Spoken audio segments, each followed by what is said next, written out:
Yale University professor Jason Stanley, who studies and publishes on fascism, is now moving to Canada. Why? Well, he worries the actions of U.S. President Donald Trump and his administration are pushing America closer to becoming a fascist dictatorship. And Jason Stanley is our guest this morning, joining us from Connecticut. Good morning. Good morning. You wrote a book that was titled How Fascism Works, The Politics of Us and Them. I'm curious to know, first of all, what markers are you seeing in the United States, in your country, that indicate to you America is headed in a dangerous direction?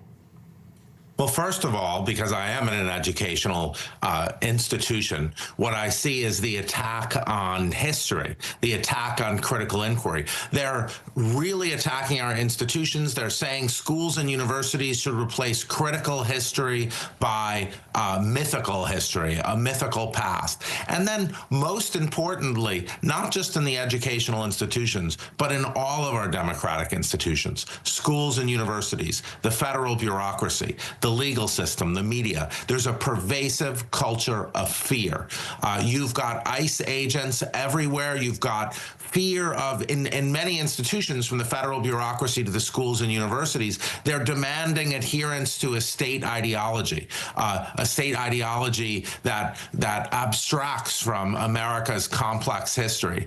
They're demanding sort of a worship of the leaders. If you criticize Trump, if you criticize the party in power, you may very well lose your job in the United States today.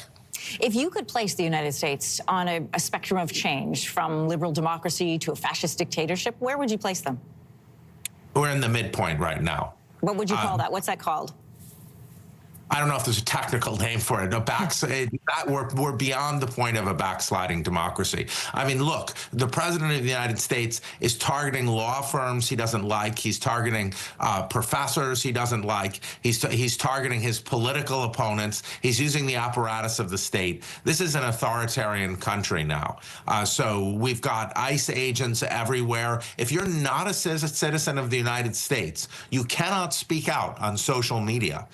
Right? I mean, if my colleagues, Yale is putatively an international institution. We are one of the great universities of the world. But the federal government is saying that if you're a non-citizen student or professor at the United States, at Yale University, and you tweet on social media some criticism of the government or the state ideology, you're at risk of losing your visa. That's an authoritarian country. And this is the first step. I mean, there's an old poem about this. First, they came for the communists, and I said nothing because I was not a communist. That's what we're seeing right now. If they can do this to non-citizens, the next step is citizens. Jason, you are a citizen, and some have described you as an academic refugee. You are coming here to work at the Munk School of Global Affairs in the city of Toronto. Are you concerned that if you leave for these reasons, that you will not be allowed back?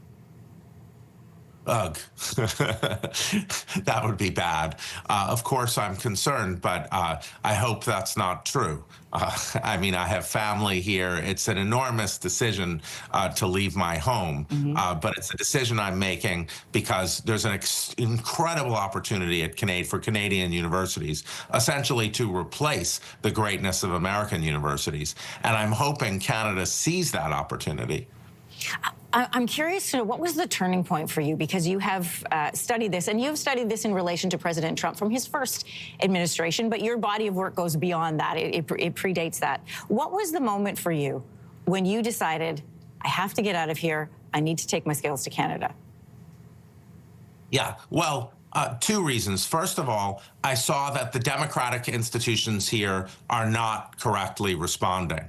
Not just the universities. My own university has protected me and is doing everything it can to protect its scholars. But the universities are not collectively working together to stand up to an authoritarian regime.